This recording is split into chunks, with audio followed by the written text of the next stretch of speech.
Hi everyone, welcome to சுகலிஜி channel. இன்றைக்கி நம்ம 2 நாளைக்கு முன்னாடி ரிலீஸ் ஆகிருச்சுங்க கொட்டுக்காளி. ஸோ கொஞ்சம் பிஸினால் வந்துட்டு அந்த படத்தை நான் லேட்டாக தான் பார்த்தேன். லேட்டாக பார்த்து தான் உங்கள்கிட்ட ரிவ்யூ பண்ணுறேன்.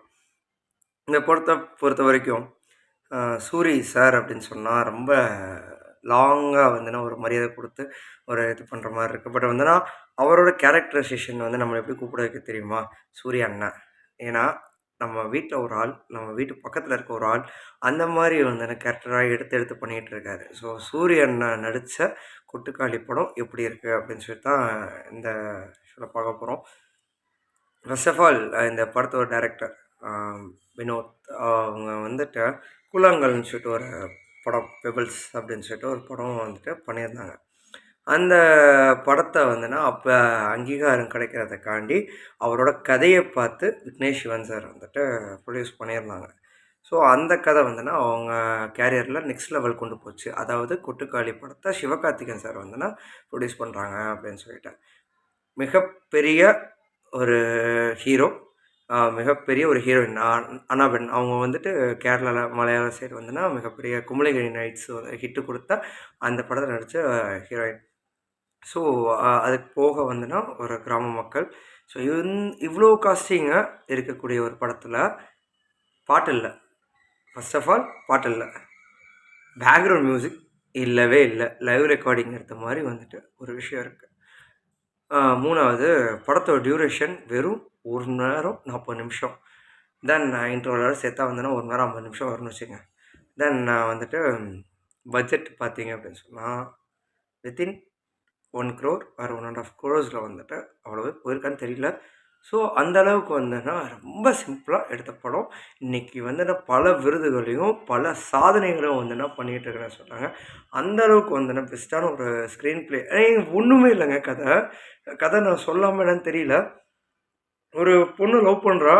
ஆனால் அந்த பொண்ணுக்கு வந்துன்னா அந்த லவ் பண்ணுற பையன் வந்துட்டு பில்லி சூனியம் வச்சுருப்பானோ, அந்த அவன்கிட்டருந்து விட்டு போகக்கூடாதுன்னு சொல்லிட்டு ஏதோ மாயம் பண்ணி வச்சுருக்கானோ அப்படின்னு சொல்லிட்டு அந்த பொண்ணை வந்துட்டு மொரமாமனும் அவங்க ஃபேமிலியும் வந்துட்டு ஒரு சாமி அதாவது பேய் ஓட்டுற இடத்துக்கு கூப்பிட்டு போகிறாங்க. ஸோ இதுதான் கதை. கடைசியில் என்னாச்சு? என்ன அந்த அந்த 2 பேர் சேர்ந்தாங்களா? சரி, இதுதாங்க கதை. ஹீரோயினுக்கு என்ன தெரியுமா டைலாக்ஸு?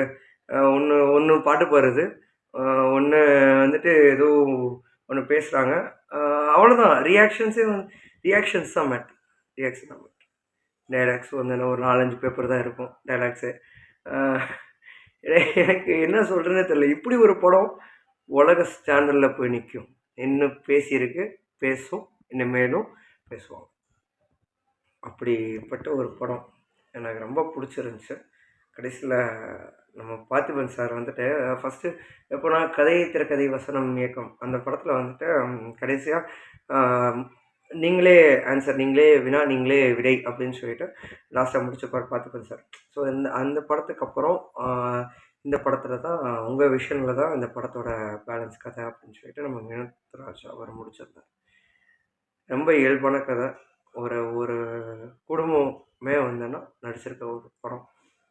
ஃபஸ்ட்டு ஸ்டார்டிங்கில் வந்துட்டு அதாவது ஃப்ரேம் வைஸ் வந்துட்டு ஒரு ரிவ்யூவர் ஒருத்தவங்க ரிவ்யூ பண்ணியிருந்தாங்கன்னு சொல்லியிருந்தாங்க. ஆனந்தன் சம்திங் ஏதோ ஒரு சொல்லியிருந்தாங்க. ஒரு படம் அப்படின்னா கேமரா வந்து மூவ் ஆகிட்டே இருக்கணும், கேமரா வந்துட்டு எல்லா இடத்துக்கும் போகணும் வரணும், ஸோ அதுதான் படம் அப்படின்னு சொல்லியிருந்தாங்க. பட் இது படம் கிடையாது, வாழ்வியலை கொடுத்துருக்காங்க. அவ்வளோ அழகான ஒரு ஸ்க்ரீன் ப்ளே, அவ்வளோ அழகான ஒரு நேர்த்தியான ஒரு கேமரா. வாழ்ந்திருக்கும் அந்த படம் வந்துன்னா வாழ்வியல். ஸோ அந்த படம் அப்படி தான் இருக்கணும்.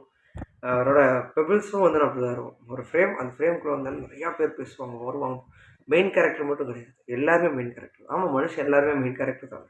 அவனுக்கு ஒரு பிரச்சனை இருக்கும், எனக்கு ஒரு பிரச்சனை இருக்கும், என் கூட இருக்கிறவங்களுக்கு பிரச்சனையாக இருக்கும், இதை பார்க்குற உங்களுக்கு ஒரு பிரச்சனையாக இருக்கும். ஸோ நிறையா பிரச்சனைகள் நிறையா இருக்குது. ஸோ எல்லாத்தையும் காட்டி அவங்களோட எல்லாருக்குமே ஒரு கதை இருக்கும். ஸோ அதுதான் அந்த ஃப்ரேமில் காமிச்சிருக்காங்கன்னு நினைக்கிறேன். ஸோ படம் சூப்பராக இருக்குது. போய் பார்க்காதவங்க கண்டிப்பாக போய் பாருங்கள். இந்த மாதிரி படத்தை நம்ம அப்ரிஷியேட் பண்ணலாம் அப்படின்னு சொன்னால் பண்ணவே முடியாது. ஸோ நெக்ஸ்ட்டு வாழை பார்க்கலான்ட்ருக்கேன்.